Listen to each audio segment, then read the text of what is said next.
नमस्कार. बाजार गप्पांच्या या भागामध्ये आणि अर्थसंकल्पाच्या निमित्तानं या आपल्या मालिकेच्या चौथ्या भागामध्ये आपल्या सगळ्यांचं मनापासून स्वागत.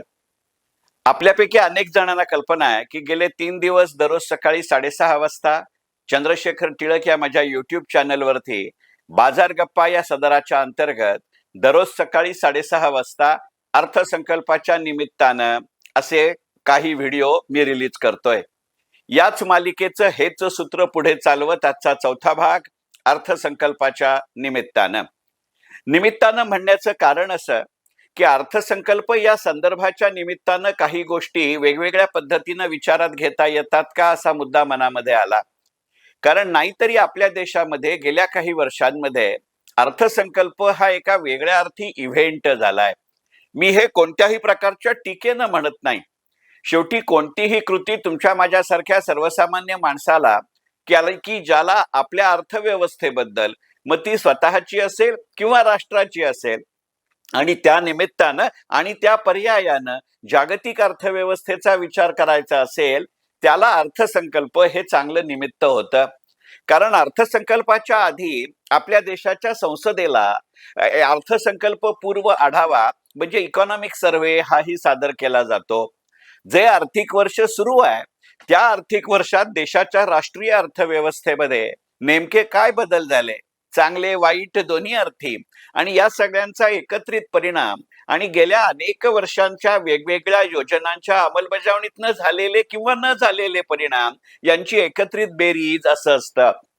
म्हणजे व्यावसायिक क्षेत्राच्या परिभाषेत बोलायचं झालं तर इकॉनॉमिक सर्व्हे हे एका अर्थानं आपल्या अर्थव्यवस्थेची बॅलन्स शीट असते आणि दुसरं अर्थसंकल्प पूर्व आढावा किंवा इकॉनॉमिक सर्व्हेचं वैशिष्ट्य हे असतं की तो बहुतांश वेळेला फार मोठ्या प्रमाणावरती ब्युरोक्रेसीनी नोकरशाहीनी केलेलं असतं आणि त्यामुळे त्याच्यामध्ये राजकीय हस्तक्षेप नसतो अशातला भाग नाही. परंतु एका निरपेक्षपणानं तटस्थपणानं अशी केलेली ती आकडेवारी असते. त्या आकडेवारीची माहिती देताना त्याला राजकीय परिभाषेचा साज जरूर चढवला गेला तरी मूळ आर्थिक आकडेवारी अधिकृतपणानं उपलब्ध होण्याचं आणि तीही एका जागी उपलब्ध होण्याचं अर्थसंकल्प पूर्व आढावा किंवा इकॉनॉमिक सर्व्हे हे खरं महत्वाचं कागदपत्र किंवा डॉक्युमेंट आहे. त्यामुळे अर्थशास्त्र आणि त्यातही अर्थनीती किंवा इकॉनॉमिक पॉलिसी याचा अभ्यास करणारी मंडळी अर्थसंकल्प आणि त्याच्या तरतुदी यांच्यामध्ये त्यांना स्वारस्य नसतं अशातला भाग नाही. पण त्यांना खरं स्वारस्य या अर्थसंकल्प पूर्व आढाव्याचं असतं आणि अपेक्षा अशी असते की अर्थसंकल्पीय चर्चेच्या दरम्यान अर्थसंकल्प पूर्व आढाव्यामध्ये दाखवलेली परिस्थिती आणि त्या पार्श्वभूमीवरती येणाऱ्या आगामी आर्थिक वर्षासाठी सरकारनं जाहीर केलेली धोरणं, घोषणा किंवा योजना याची सर्वंकष चर्चा संसदेच्या सदस्यांनी करावी. आता ते या अपेक्षांवरती किती खरे उतरतात हा वेगळा विषय आहे. त्यातनं कुठच्याही मधमाशाच्या पोळ्यावर दगड मारण्याचा माझा विचार नाही.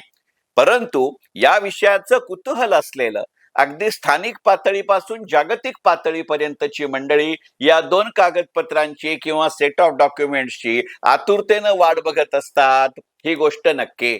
आणि हा मुद्दा जर लक्षात घेतला तर त्या अर्थसंकल्पाचं नेमकं काय वैशिष्ट्य आहे याचा विचार करावा लागतो आणि तो विचार काही वेळेला कालसापेक्ष असतो, काही वेळेला तो व्यक्तिसापेक्ष असतो, काही वेळेला तो स्थितीसापेक्ष असतो. आता अगदी व्यक्तिसापेक्षता म्हणजे इतकी असते की आपल्या असं लक्षात आलं असेल की 1 फेब्रुवारी 2026 ला अर्थमंत्री निर्मलाजी सीतारामन यांनी आपल्या संसदेला सादर केलेला अर्थसंकल्प हा त्यांचा 9वा अर्थसंकल्प होता. याच्या आधीच्या 8 अर्थसंकल्पाच्या तुलनेमध्ये या वेळेला जाणवलेलं वेगळं वैशिष्ट्य म्हणजे आधीच्या 8 अर्थसंकल्पांच्या वेळेला अर्थमंत्र्यांनी नेमकी कोणती साडी नेसलीये, तिचा रंग काय आहे, यातनं त्या साडीचा रंग, साडीचं मार्केट याच्यापेक्षा अनेक चर्चा किंवा या विषयीच्या अनेक चर्चा होत असत. यंदा ती चर्चा झाली नाही. याचा अर्थ साडीच्या पलीकडे जाणारं असं काहीतरी गणित याच्यामध्ये आहे हे खरं. पण खरं सांगायचं म्हणजे अशी चर्चा झाली असती यंदा तर ते जास्त संयुक्तिक झालं असतं. कारण तुमच्या असं लक्षात येईल की या जर सगळ्या केंद्रीय अर्थमंत्री म्हणून निर्मलाजी सीतारामन यांनी सादर केलेल्या या 9 अर्थसंकल्पांची या क्षेत्राविषयी जर तुलना करायची झाली तर 1 फेब्रुवारी 2026 ला सादर केलेल्या अर्थसंकल्पामध्ये टेक्स्टाईल, रेडीमेड गार्मेंट्स आणि ॲपरल्स याच्याकरता जेवढ्या तरतुदी आहेत तेवढ्या तरतुदी एकत्रितपणाने सुद्धा आधीच्या 8 अर्थसंकल्पात नव्हत्या. म्हणजे गंमत अशी, ज्या टेक्स्टाईल नव्हतं त्यावेळेला साडीची चर्चा झाली आणि ज्या टेक्स्टाईल आहे त्यावेळेला साडीची चर्चा झाली नाही. म्हणजे एकंदरीतच क्षेत्राविषयी चर्चा करताना मुद्दा असला तर त्याच्याविषयी चर्चा करायची, नसला तर वेशभूषेविषयी करायची. अशी काही गंमत आहे का? अर्थात साहजिक पुरुष अर्थमंत्री असताना अशी चर्चा करायला वावच मिळत नाही. शेवटी पुरुषांच्या गणवेशामध्ये किंवा वेशभूषेमध्ये असा बदल होऊन होणार किती. आणि आपल्या स्वतंत्र भारताच्या आर्थिक इतिहासामध्ये इंदिरा गांधी आणि त्या सुद्धा पंतप्रधान असताना त्यांनी अर्थ खात्याचा हंगामी भार स्वीकारला होता, पदभार स्वीकारला होता. कारण ऐन वेळेला मोरारजी देसाईंना त्यांनी अर्थमंत्री पदावरनं काढलं होतं. त्याच्यानंतरची पहिली महिला अर्थमंत्री म्हणजे निर्मलाजी सीतारामन आहेत. ही जशी व्यक्तिसापेक्षता आहे तशी इतरही दृष्टी नाही का, याचा विचार करावा लागेल. आणि मग असं लक्षात येतं की आता टेक्स्टाईल येण्यामध्ये एकंदरीतच करोनाच्या काळानंतर आपल्या देशात आपल्या सगळ्यांच्याच वेशभूषेत होत गेलेले बदल आणि त्याचं प्रतिबिंब म्हणून, त्याचा प्रतिसाद म्हणून त्या रेडीमेड गार्मेंट्स किंवा तयार वस्त्र, तयार कपडे यांच्या मागणी पुरवठ्याच्या गणितामध्ये बदल झाले का, हाही विचार केला पाहिजे. त्याचबरोबरीनं याला असलेली एक जी आंतरराष्ट्रीय पार्श्वभूमी आहे ती सुद्धा लक्षात घेण्याजोगी आहे. यंदाचा अर्थसंकल्प सादर झाल्यानंतर एक चांगला योगायोग असा आला की बऱ्याच वर्षानंतर 3-4 वेगवेगळ्या ठिकाणी 3-4 वेगवेगळी क्षेत्र आणि अर्थसंकल्प असा विषय मांडायची संधी मला मिळाली. झालं असं की 1 फेब्रुवारी 2026 ला अर्थसंकल्प सादर झाल्यानंतर सोमवारी 2 फेब्रुवारी 2026 ला मी आमच्या मुंबईच्या सासविरा या अत्यंत जुन्या, प्रतिष्ठित आणि अग्रगण्य व्यवसाय उद्योगामध्ये, जिथे त्यांचे अनेक माजी विद्यार्थी उपस्थित होते, प्राध्यापक उपस्थित होते, गव्हर्निंग काउन्सिलचे सगळे मेंबर उपस्थित होते आणि बहुसंख्यानं त्यांची वरच्या वर्गातली असे विद्यार्थी उपस्थित होते. आणि त्यावेळेला साधारणपणे अर्थसंकल्प आणि टेक्स्टाईल असा विषय मांडायची मला संधी मिळाली. त्याच्यानंतर मुंबईच्या टेक्स्टाईल असोसिएशन ऑफ इंडियामध्ये सुद्धा असं सत्र मी घेऊ शकेन का याची विचारणा झाली होती, पण त्यांच्या आणि माझ्या तारखा जुळल्या नाहीत म्हणून ते सेशन घेता नाही आलं. अहमदाबादमध्ये तर एकाच दिवसात 3 वेगवेगळ्या कॉलेजेसमध्ये 3 वेगवेगळी क्षेत्र घेऊन मी विषय मांडला. पहिल्यांदाच एजी टीचर्स कॉलेज या तिथल्या अत्यंत जुन्या शिक्षकी पेशाच्या शिक्षणाच्या कॉलेजमध्ये मी एज्युकेशन फील्ड, एज्युकेशन ऑपॉर्च्युनिटीज आणि बजेट असा विषय मांडला. LD आर्ट्स मध्ये इकॉनॉमिक पॉलिसी आणि बजेट असा विषय मांडला. आणि त्याच्यानंतर ताबडतोब अवघ्या 10 मिनिटाच्या अंतराने मी फार्मसी कॉलेजमध्ये फार्मसी, फार्मास्युटिकल्स, फार्मसी रिसर्च आणि बजेट असा विषय मांडला. हा मुद्दा मांडायचं कारण असं की या निमित्तानं मी कोणत्या कोणत्या विषयावर बोलतो याची जाहिरात होईल हे बरोबर, पण तो उद्देश नव्हता. तर एकंदरीतच गेल्या 36 वर्षाच्या सततच्या आर्थिक सुधारणांमुळे आणि त्याही पेक्षा सुद्धा गेल्या 36 वर्षाच्या या आर्थिक सुधारणांमुळे, त्याच्या सातत्यपूर्ण धोरणामुळे आणि कधीतरी कमी जास्त होत गेलेल्या अंमलबजावणीमुळे जागतिक अर्थव्यवस्थेच्या क्रमवारीमध्ये आपल्या देशाच्या अर्थव्यवस्थेचं स्थान हे चढतं, वाढतं, सामर्थ्यशाली होत गेलंय. एक काळ असा होता की जगातल्या पहिल्या 25 अर्थव्यवस्थांमध्ये आपल्या देशाच्या अर्थव्यवस्थेचा समावेश नव्हता. आपल्याला सगळ्यांना माहितीये की 31 डिसेंबर 2025 ला रात्री आपल्या सरकारनं अधिकृतपणानं असं जाहीर केलं की जागतिक अर्थव्यवस्थेच्या क्रमवारीमध्ये आपल्या देशाच्या राष्ट्रीय अर्थव्यवस्थेचं आकाराच्या, उत्पन्नाच्या दृष्टीने आता 4थं स्थान आहे. आणि त्यामुळे गेल्या काही वर्षांमध्ये आपल्या देशाच्या अर्थसंकल्पाकडे केवळ तुमच्या माझ्यासारखे पगारदार एक वेगळ्या नजरेनं पाहतात असं नव्हे, तर जगातल्या इतर अनेक देशांमध्ये आपल्या देशाच्या अर्थव्यवस्थेविषयी कुतूहल असतं, हे मी स्वानुभवानं सांगू शकतो. गेली काही वर्ष निदान एका वेगळ्या देशाच्या एम्बसीतल्या अधिकाऱ्यांसाठी भारतीय बजेट हे समजावून सांगण्याची मला संधी मिळतेय. या दृष्टिकोनातनं आर्थिक सर्वेक्षण आणि इकॉनॉमिक सर्व्हे, आर्थिक सर्वेक्षण आणि अर्थसंकल्प म्हणजे इकॉनॉमिक सर्व्हे आणि बजेट याचा विचार करावा लागेल, हे लक्षात घेतलं पाहिजे. आणि मग एखादं क्षेत्र म्हणून वेगळ्या पद्धतीनं अगदी स्थानिक पासून राष्ट्रीय किंवा जागतिक पर्यंत पाहतं, हा यातला खरा मुद्दा आहे. आणि म्हणून या मालिकेचं नाव अर्थसंकल्पाच्या निमित्तानं असं. काहीतरी जगावेगळं किंवा जगाच्या तोडीस तोड असं ते क्षेत्र करतंय आणि आता सरकार त्याला पुढच्या टप्प्यावरती नेण्यासाठी अर्थसंकल्पीय तरतुदींचा उपयोग करतोय. अशा घटना गेल्या 35 वर्षाच्या काळामध्ये, मी 35 म्हटलंय, 14 म्हटलेलं नाही, या घडतायत. आणि याची नोंद आपल्या देशात पुरेशी घेतली जात नाही, पण आपल्या देशाबाहेर घेतली जाते, हे गणित लक्षात घेऊ. याचं कारण त्या त्या क्षेत्राच्या क्षमता किंवा मर्यादा हे तर आहेच, पण त्याही पेक्षा अशा क्षेत्राकडे सरकार आर्थिक धोरण म्हणून बघत असतानाच परराष्ट्र धोरण म्हणून बघतं का, हाही विचार करण्याजोगा आहे. आणि असा विचार करायला लागलं की लक्षात येतं की याचं उत्तर होकारार्थी आहे.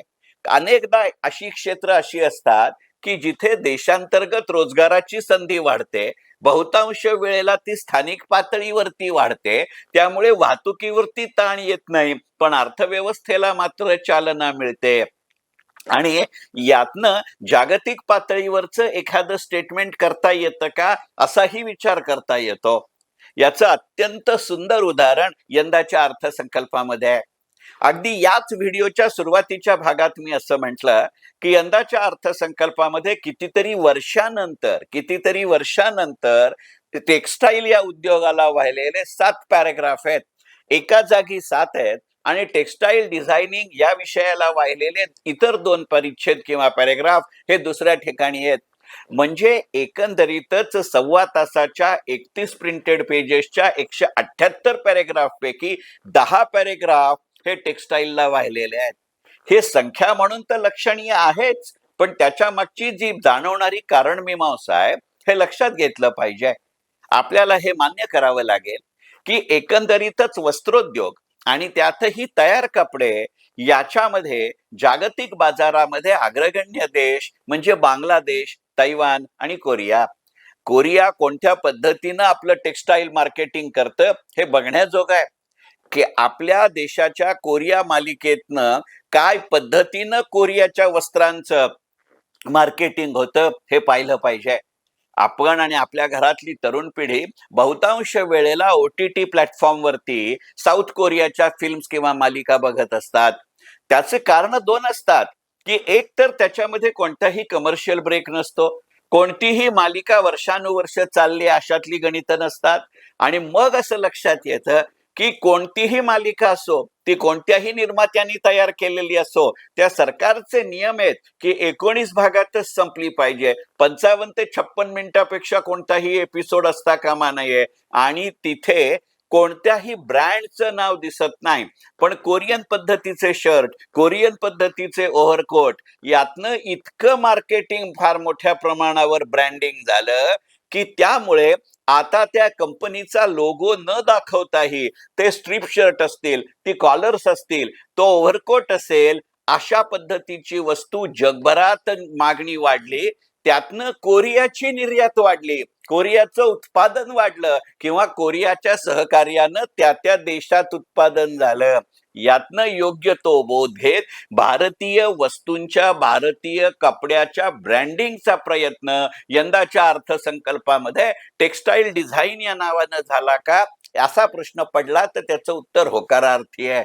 हा प्रयोग वेगळ्या पद्धतीनं झाला असेल, तो थोडा अर्थसंकल्पाच्या पलीकडे जाऊन पाहू.